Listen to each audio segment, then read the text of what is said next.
Hi ladies, this is Milan here of So Natural Wellness, and I finished the sweet potatoes. They look so amazing. So I'm going to show you just a quick picture of what they look like. Um, let's see if I can flip this camera. Okay, so there's my sweet potatoes. Okay, they look really good. I love the nice caramelized and charring on the outside. It just gives it a little bit more character.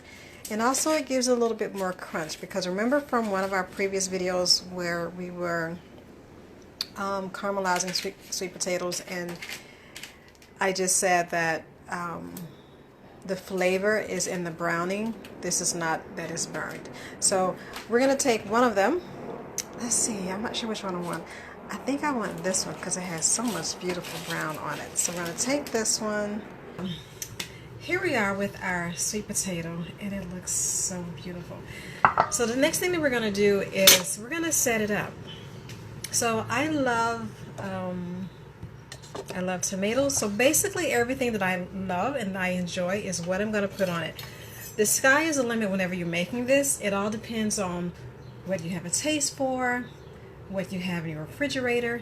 And whenever I'm menu planning, whenever I teach my clients how to menu plan, we always start with what you already have in your kitchen, and then we go from there. I don't like to bring a lot of food in, and now you have this refrigerator full of food and you don't know what to do with all of it. So I like to work with what you have already and then just bring in what you don't have. So because I'd already made the farro sweet potatoes with spinach, I had sweet potatoes left, so I decided to use them.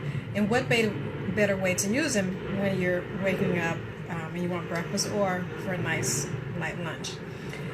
So my sweet potato, I have some tomatoes. I love eggs, so I'm going to have an egg for protein. And normally the way I like to cook my eggs is I put them on high, boil them, and then for about maybe 10 minutes I turn them off, pour the hot water out, and then I dump the sweet potato. I put the sweet potato inside of a bath, cold water bath. So just ice and water, and I put that in there, and that is to stop the cooking.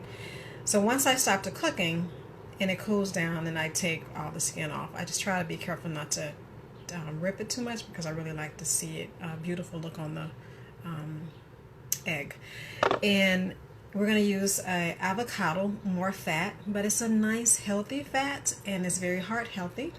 So the more good health that you can add into your diet, even better. We're not going to talk about how many grams of fat you need, because being a chic woman who doesn't diet, calories is not something that you talk. We don't talk calories. We don't talk weighing our food, points, any of that. It's all about what you like, what you have a taste for, and everyone's taste is completely different.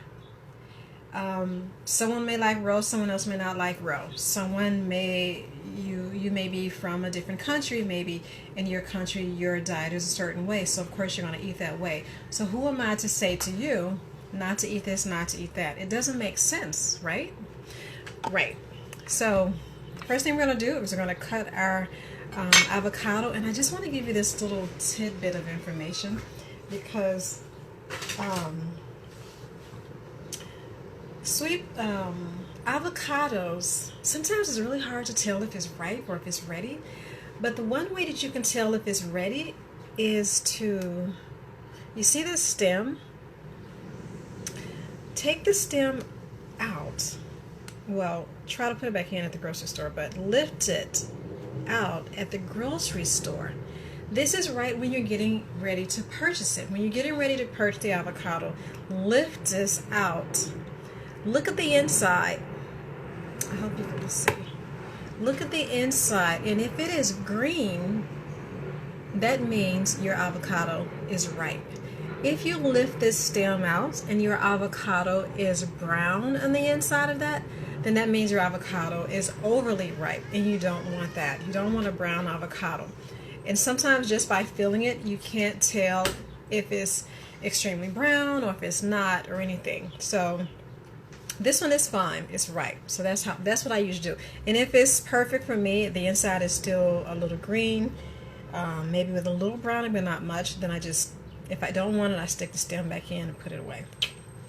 That's just my secret. But don't tell anybody that. Just don't let them see you doing it at the store. So we're gonna cut this, our avocado. This one has a very small nut. So I was able to, this is the first time I've seen that actually. And this is the very first time I've ever actually been able to cut right through it. So it's very soft. I picked this up at Whole Foods. I don't know, maybe all of their avocados are like that. I'm not sure. So I'm just going to gently, if I can, lift this out without, so I don't want to tear it because I want it to look really nice and pretty. So what I'm going to do, since I'm not going to tear it, I'm just going to lay it on a bias and cut like that. So on a bias means that you're cutting it on an angle. You guys are getting so many little tidbits here. So I'm just going to cut it on an angle like that. And when you cut it on an angle, you see how pretty that is? You have these nice little cute slices. But you won't be able to do this with your typical avocado because the avocado has a hard nut in the inside. So what I was intending to do, if it was sticking up round, once you cut it around and then you twist it to cut it off, you just be careful with your fingers. Hit the nut with the knife, the blade of the knife, and then twist it and then take it right out and then just take it off the knife. So that's typically what I usually do. But since I don't have to do that now, I'm going to unpeel my avocado and I want to show you, and I'm putting it on right here just like that. And if you're wondering where am I putting this, but first I'm going to put this on, then I'll show you what I'm doing on the other side. There's just so much about cooking and elements of it that I just get excited about. So once we have this nicely pretty, here I want to show you, this is what I use to keep my kitchen clean when I'm cooking. First of all, I only cook in a small space. Most professional kitchens, they don't have a lot of space to work in, so you work in a very small space. And the reason I work in a small space is because I moved my cutting board from my larger counter to a smaller one, because that means that I can be careful in how much of a mess that I make. So whatever I take away, any refuse, I just put it in here. I just keep this little jar, I set it over to the counter and I keep it in there. And then once I'm finished, even plastic, everything, unless you're composting food, then your plastic everything goes in here and then it goes into the garbage. So that's what I typically do. So I leave it over to the side. So this is my sweet potato that I'm already starting to put really nice and pretty avocado on top. I let the potato cool a little because I wanted to be able to touch it. And now we're going to take some tomatoes. Let's get this out of the way.